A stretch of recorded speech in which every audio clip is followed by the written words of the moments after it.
محرم کے حوالے سے ایک بات کر لوں. یہ 10 محرم کا روزہ رسول اللہ صلی اللہ علیہ وسلم نے ارشاد فرمایا کہ عاشورہ کا روزہ مجھے اللہ کی رحمت سے امید ہے کہ 1 سال کے گناہوں کا کفارہ ہے.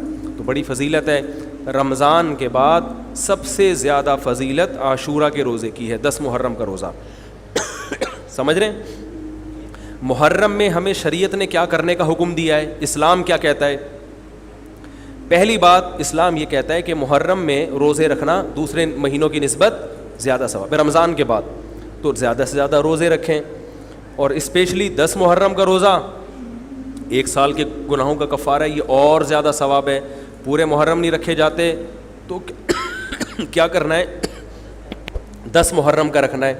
حدیث میں آتا ہے کہ آپ نے حکم دیا 2 روزے ملا کے رکھو, کیونکہ یہودی جو تھے وہ 1 روزہ رکھتے تھے, صحیح ہے نا. تو یہودیوں سے مشابہت سے بچنے کے لیے ہمیں حکم دیا کہ اس کے ساتھ 1 اور روزہ ملائیں. تو علماء یہ کہتے ہیں کہ آج کل یہودی 10 محرم کا روزہ نہیں رکھتے, تو اب مشابہت ختم ہو گئی ہے. تو اگر کوئی 9, 10 یا 10, 11 کا رکھ لے تو اچھی بات ہے, نہیں تو صرف 10 محرم کا بھی رکھ لے تو بھی انشاءاللہ پورا ثواب ملے گا, کیونکہ اب اس میں مشابہت رہی نہیں ہے. سمجھ رہے ہیں کہ نہیں سمجھ رہے؟ یہ کرنے کا کام ہے. دوسرا کام, محرم میں گناہ دوسرے مہینوں کی نسبت زیادہ, اس کی قباحت زیادہ بڑھ جاتی ہے, کیونکہ 4 مہینے محترم ہیں, شوال, ذیقعد, ذیقعدہ, ذی الحجہ, محرم اور رجب. یہ 4 مہینے جو ہیں اسلام میں اشہر حرم کہلاتے ہیں. قرآن کہہ رہا ہے فلا تظلموا فیہن انفسکم, ان میں اپنی جانوں پہ ظلم مت کرو. یہ ماتم کرنا بھی تو ظلم ہے نا اپنی جان پہ. تو اللہ نے فرمایا ان 4 مہینوں میں اپنی جان پہ ظلم مت کرو. کسی بھی طرح سے ظلم ہو, جسمانی ظلم ہو, روحانی ظلم ہو. جسمانی ظلم ماتم کر کے بھی ہو سکتا ہے, اور انگاروں پہ چل کے بھی ہو سکتا ہے, اپنے آپ کو پیٹ کے بھی ہو سکتا ہے. روحانی ظلم کیا ہے, گناہ کر کا. تو نہ گناہ کرنے کی اجازت, نہ کسی اور طرح سے. عام مہینوں میں بھی ظلم کی اجازت نہیں ہے, نہ اپنے اوپر اور نہ کسی اور پر. تو ان 4 مہینوں میں ظلم کی نوعیت بڑھ جاتی ہے.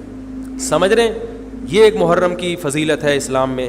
اور تیسری فضیلت جو محرم کی, جو بعض روایات سے ثابت ہے, یعنی جو فضیلت تو نہیں کہیں گے اس کو, جو محرم میں کرنے کا کام ہے, وہ بعض احادیث میں آتا ہے کہ آپ صلی اللہ علیہ وسلم نے ارشاد فرمایا کہ عاشورہ کے دن اپنے اہل و عیال پر دسترخوان کو وسعت دو, اس سے رزق میں برکت ہوتی ہے. لیکن یہ جو حدیث ہے یہ ضعیف ہے, سند کے لحاظ سے پاورفل اور مضبوط نہیں ہے. بعض علماء نے کہا کہ اس کثرت طرق کی وجہ سے حسن کے درجے کو پہنچ گئی ہے.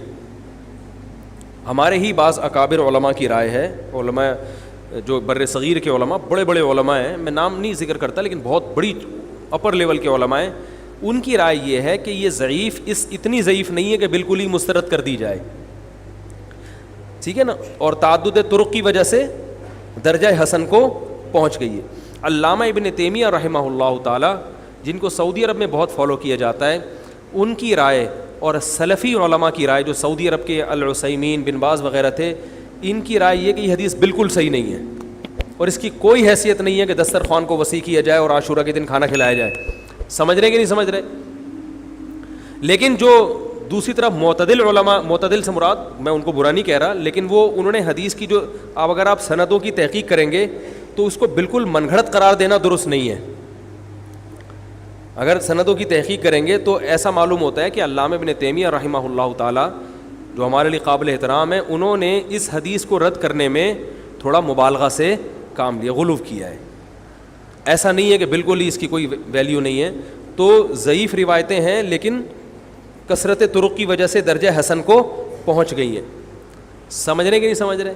اس وجہ سے بعض علماء کی رائے, بلکہ جمہور کی رائے یہی ہے کہ محرم میں اگر کوئی اپنے بچوں کو جمع کر کے اچھا کھانا کھلا دیتا ہے 10 محرم کو, اور یہ حلیم شاید یہیں سے نکلا ہے, کہ یوں وہ اچھا کھانا ہو جائے گا, تو وہ کہتے ہیں کوئی حرج نہیں ہے. لیکن ایک بات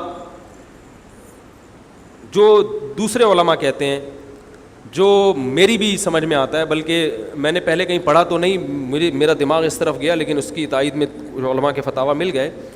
دیکھو اگر کوئی حدیث ضعیف ہو یا حسن ہو تو صرف حسن ہونا کافی نہیں ہے، یہ دیکھا جائے گا کہ یہ دوسری صحیح حدیثوں سے ٹکرا تو نہیں رہی ہے. یہ بھی ایک فقہ کا اصول ہے کہ اگر ایک کمزور چیز ہے لیکن وہ طاقتور دلیل سے ٹکرا رہی ہے تو پھر اس کمزور چیز کو بالکل رد کیا جائے گا. تو عاشورہ کے دن روزہ رکھنے کا حکم ہے، یہ بالکل بخاری مسلم کی صحیح حدیث سے ثابت ہے.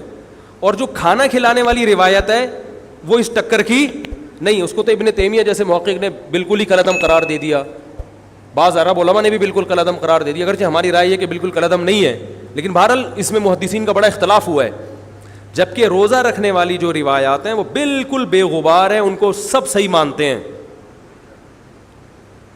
تو کھانا کھلانا اور روزہ جمع بولو بھائی نہیں ہو سکتا، اس لیے کہ اگر وہ روزے کا دن ہے تو کھانے کا دن نہیں ہے، کھانے کا دن ہے تو روزے کا نہیں. ابن تیمیہ رحمہ اللہ تعالیٰ کی رائے یہ ہے کہ بعض لوگوں نے شیعہ کی مخالفت میں غلو کیا ہے. شیعہ نے اس دن کو چونکہ منحوس بنا دیا 10 محرم کو، تو انہوں نے مخالفت میں اس دن کو ایک سیلیبریٹ کرنے کے لیے نا کھانا کھلانے کا حکم دے دیا کہ ہم منحوس نہیں سمجھتے بلکہ اس کا کیا کریں گے اپوزٹ، کہ کھاؤ اور کھلاؤ. تو انہوں نے کہا یہ بھی غلو ہوا ہے دوسری طرف. بھائی منحوس نہیں ہے، مبارک ہے ہماری نظر میں، لیکن اتنا مبارک کہ اس میں کھانا کھلانا اور یعنی عید والا عنصر کھانا کھلانا تو عید کے دن ہوتا ہے نا، تو عید نہیں ہے بہرحال. تو یہ بھی بڑی جاندار بات، اگرچہ یہ عقلی دلیل ہے مگر یہ ایسی نہیں ہے کہ بالکل اس کو کالعدم قرار دے دیا جائے. تو اب علماء نے دونوں حدیثوں کو تطبیق کی کوشش کی علماء نے کہ بھئی کھانا بھی کھلاؤ اور روزہ بھی رکھو، افطاری میں کھلا دو، سحری اور افطاری میں. تو بات یہ ہے کہ افطاری میں اگر آپ کھلائیں گے تو وہ 11 محرم شروع ہو چکی ہوگی، وہ 10 محرم بولو بھائی نہیں رہے گی. دوسرا سحری میں جو کھلانے کا مسئلہ ہے نا، سحری میں تو سحری میں جب ہم کوئی کہتے ہیں نا فلاں دن یہ کام کرنا ہے فلاں دن، تو اس سے لغت میں جو ذہن میں متبادر ہوتا ہے نا وہ دن کا وقت ہے، وہ 3:30 پونے 4 کا وقت نہیں ہوتا. یہی وجہ ہے کہ جو لوگ اس حدیث پر عمل کرتے ہیں عاشورہ والی، وہ دن میں کھانا کھلاتے ہیں، دوپہر کے ٹائم لنچ کرتے ہیں. وہ افطاری میں تو ویسے ہی دسترخوان وسیع ہوتا ہے بھوک کی وجہ سے. ارے بابا وہ تو ویسے ہی بچوں کو جب روزہ رکھا ہوا ہے تو اچھا کھلاؤ، سحری اچھی کراؤ، اور افطاری وہ تو ویسے ہی بھوک کی وجہ سے. رمضان میں دیکھو نا کیسے کھلے دسترخوان ہوتے ہیں. تو میں نے بڑی کوشش کی دونوں حدیثوں کو جمع کریں، لیکن تکلف کے بغیر یہ ممکن نہیں ہے. تو فقہ کا ایک اصول ہے کہ جب کوئی بے غبار صحیح حدیث ہوتی ہے اور اس سے ایک اصول ثابت ہو رہا ہے تو اس کے مقابلے میں اگر کمزور روایت آئے گی جو اس سے ٹکرا رہی ہوگی تو اس کمزور روایت کو، اگرچہ وہ موضوع من گھڑت نہیں ہے لیکن اس کمزور کو اس صحیح حدیث کی مخالفت کی وجہ سے بولو بھائی رد کر دیا جائے. اس لیے میرا نالائق کا موقف یہ ہے، میں بہت نالائق ہوں، میں اتنی بڑی بڑی باتیں کرتا نہیں ہوں، لیکن ساڑی عقلچ یہ چیز آندھی نہیں ہے کہ بھائی جو روزے کا دن ہے وہ بھوکے پیاسے رہنے کا دن ہے، وہ کھانے کھلانے کا نہیں ہے. افطاری میں تو ویسے ہی کھاؤ بھی کھلاؤ بھی. تو اور اس کا نقصان یہ بھی ہوتا ہے کہ لوگوں نے اس کھانا کھلانے کے چکر میں روزے چھوڑ دیے ہیں. سمجھ رہے ہیں، جب حلیم پکے گا تو کون روزہ رکھے گا بھائی؟ ساری رات گھوٹا لگے گا حلیم کا کہ کل دسترخوان وسیع کرنا ہے، تو پھر روزہ گیا، وہ تو تیل لینے گیا، روزہ کون رکھے گا روزہ؟ تو وہ حدیث صحیح حدیث کی بالکل اس میں ٹائٹ قسم کی مخالفت ہو رہی ہے. ٹھیک ہے نا؟ تو نالائق کی رائے، پھر بھی اگر کوئی دوسرے علماء کی رائے کو فالو کرتا ہے تو وہ کھائے بھی کھلائے بھی. میں کہتا ہوں جو مضبوط چیز ہے اس کو لینا چاہیے، جو کمزور چیز ہے اس کو چھوڑ دینا چاہیے. ہمارے حضرت مفتی رشید احمد صاحب رحمہ اللہ ایک بات کہتے تھے کہ جہاں کھانا کھلانے کی حدیث آئے گی نا وہاں مسلمان اس کو لے ہی لے گا. کھانے پینے کی جہاں بات آئے گی مسلمان کیا کرتا ہے؟ وہ کہتا ہے بھائی یہ صحیح ہے، یہ بالکل صحیح حدیث ہے. ٹھیک ہے نا؟ وہ کیا کرتا ہے؟ جن علماء کی تحقیق ہے وہ تو تحقیق سے کہہ رہے ہیں، لیکن عام پبلک کی عادت یہ ہوتی ہے کہ فتویٰ بھی اسی کا فالو کریں گے جہاں کھلانے کا تذکرہ آ رہا ہو. تو اب ہمارے کہتے جہاں کھانا کھلانے کی بات آئی مسلمان کہتا ہے بس یہ بالکل صحیح بخاری کی طرز پر، یہ بخاری کی شرط پر یہ حدیث. تو بھائی بھوکا رہنا عبادت ہے، بھوکا رہنا سنت ہے. بچوں کو تو ویسے ہی کھلاؤ عاشورہ ہو یا نہیں ہو، اور سحری افطاری کرا دو اچھی سی، روزہ رکھواؤ. اور جو بالکل چھوٹے بچے ہیں وہ تو ویسے ہی کھاتے ہیں.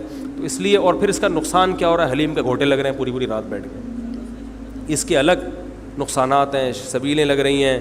حضرت حسین رضی اللہ تعالیٰ عنہ تو کربلا میں شدید گرمی میں بھوکے اور پیاسے اپنی جان دیتے ہیں، اور یہاں ہم کیا کر رہے ہیں؟ کھانا کھا رہے ہیں، دیگیں پکا رہے ہیں، شربت پی رہے ہیں. تو یہ بات عقل میں آنے والی نہیں ہے. تو عاشورہ کے دن کی مناسبت سے روزہ ہی ہے، وہ روزہ رکھنے کا دن ہے. اللہ تعالیٰ عمل کی توفیق عطا فرمائے. وما علیہ